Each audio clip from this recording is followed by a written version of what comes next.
국민 여러분 반갑습니다. 중구 국회의원 후보 노동당 기호 8번 이항입니다. 그젯밤 동구에서 두 아이가 화재로 세상을 떠났습니다. 이런 상황에서 선거 유세를 하는 것이 너무 죄송합니다. 저도 두 아이를 키우는 엄마로서 일하러 나갔던 부모님의 심정이 어땠을까 생각하면 가슴이 미어집니다. 정치란 무엇이어야 하는가 다시 한번 생각하게 됐습니다. 코로나19로 정말 많은 국민들이 고통받고 있습니다. 거리에서 시민들을 뵙기도 어려워 그 어느 때보다 선거 방송 토론이 중요한 선거가 됐습니다. 그런데 다른 후보의 참석 거부로 방송 토론이 무산됐습니다. 이번 선거의 유일한 방송 토론이었던 선관위 주간 방송 토론은 중구 발전을 위한 정책 토론보다는 서로 비방하고 헐뜯는 네거티브 공방만 오가고 산적한 중구 현안은 제대로 토론조차 되지 않았습니다. 토론회를 시청한 많은 중구 구민들께서 실망을 넘어 분노의 말씀을 많이 하십니다. 더 큰 문제는 방송 토론회 이후에도 비방선거가 계속되고 있다는 것입니다. 이제는 비방선거를 넘어 법정 공방까지 가고 있습니다. 정책선거가 아닌 비방선거는 중구민들을 우롱하는 구태정치고 정치 혐오만 더 가중시키고 중구 발전에 전혀 도움이 되지 않습니다. 임동호, 박성민 후보는 비방선거를 중단하고 중구 발전을 위한 토론회장으로 나오시기 바랍니다. 방송 토론은 아니지만 지금 이 자리에서라도 중구의 현안에 대해 함께 얘기해 보려고 합니다. 미래통합당 제1호 공약이 원전산업 육성입니다. 이항이의 1호 공약은 핵으로부터 안전한 중구 만들기입니다. 지난 1월 울산시가 진행한 설문조사에서도 울산 시민이 가장 취약하게 생각하는 재난은 원전과 지진인 것으로 나타났습니다. 울산 시민들의 불안에도 불구하고 박성민 후보는 원전 산업 육성을 주장하고 있습니다. 박성민 후보는 핵발전소가 안전하다고 주장하시지만 이건 110만 울산 시민의 생명과 재산을 건 도박입니다. 핵발전소는 단 한 번의 사고로도 110만 울산 시민의 생명을 위협하고 국가의 존망까지 위협할 수 있습니다. 핵발전이 경제적이란 말 또한 사실이 아닙니다. 핵발전소에서 배출되는 핵폐기물은 방사능 수치가 자연 방사능 수준까지 낮아지려면 최소 30만 년이 넘게 걸립니다. 2015년 기준으로 핵폐기물 운영과 관련한 직접 비용만 최소 64조 원 이상이고 사회적 갈등 비용을 감안하면 기하급수적으로 증가합니다. 값싼 전기요금에는 핵폐기물 처리 비용이 포함되어 있지 않습니다. 미래 세대의 재앙이 될 핵폐기물 문제, 경제성 면에서도 핵발전소 조기 폐쇄가 정답입니다. 기호 8번 이항이가 핵발전소 가동을 중단하고 중구민들의 생명과 안전을 지키겠습니다. 코로나19로 드러났듯이 울산은 감염병에 취약한 도시입니다. 음압병상도 5개밖에 없습니다. 이제 울산에서 가장 중요한 문제는 공공종합병원 설립이 되었습니다.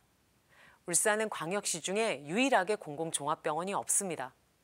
광역시 승격 후 20년 동안 울산에 공공종합병원이 필요하다고 외쳐왔습니다.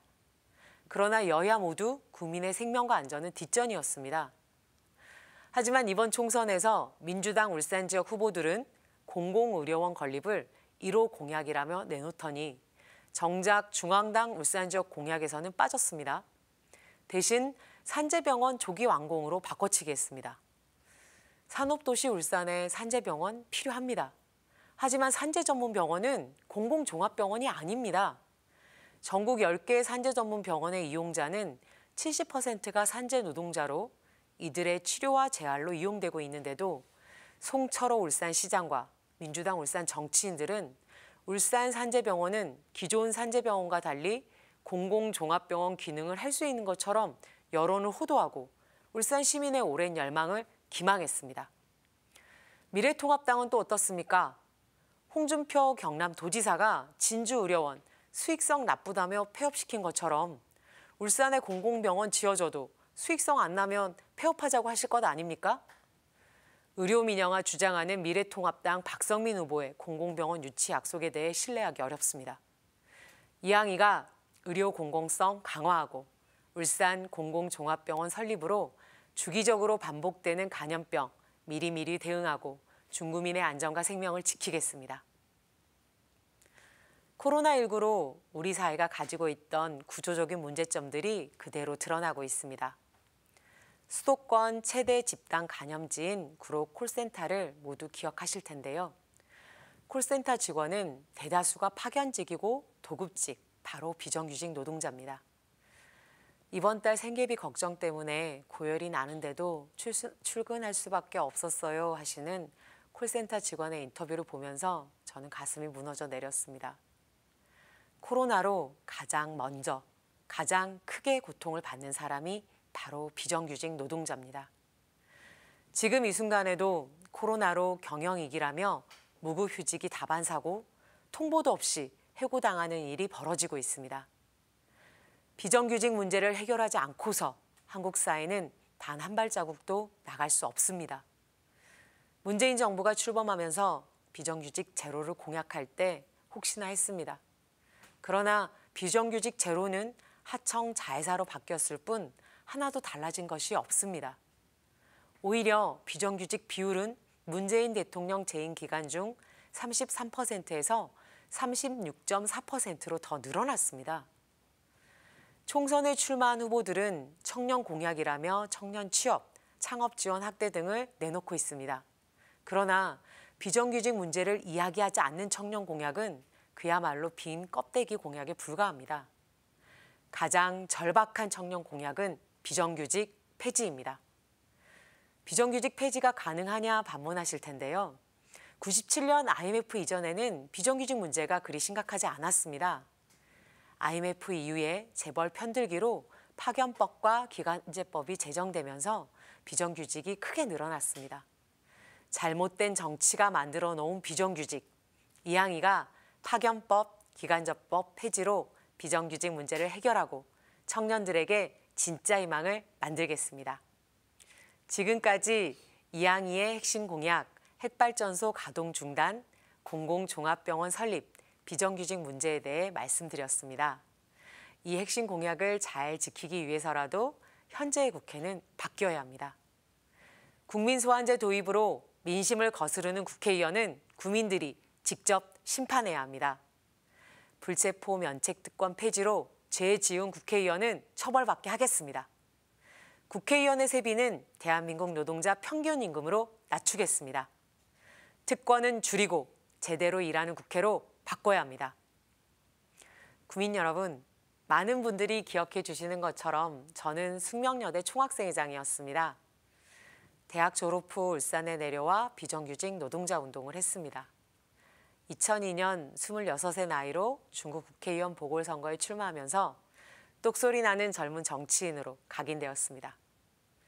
어느새 5번째 국회의원 선거에 도전하고 있습니다. 왜 보수의 텃밭인 중구를 고집하느냐, 북구나 동구로 지역구를 바꿔보는 건 어떠냐는 제안도 참 많이 받습니다. 하지만 저는 이곳 중구가 바뀔 때 대한민국 정치가 바뀔 수 있다고 믿으며 중구를 지켜왔습니다. 때로는 노동운동가로, 환경운동가로, 여성운동가로, 장애인 활동가로, 또 친환경 무상급식, 중구 재개발 문제, 태풍 차바, 노인복지관 봉사활동까지 중구의 크고 작은 일에 발벗고 나서며 20년간 뛰어왔습니다. 많은 시민분들께서 그래, 이제 이항이 할 때 됐다. 이번에는 꼭 당선돼서 제대로 일해봐라 라고 응원해 주십니다. 단지 선거에 여러 번 출마해서라고 생각하지 않습니다.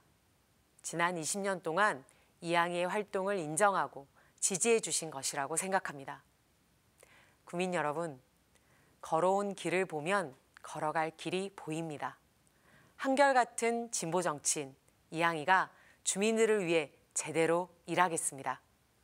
기호 8번 이항이를 찍어주십시오. 사람을 보고 투표해 주십시오.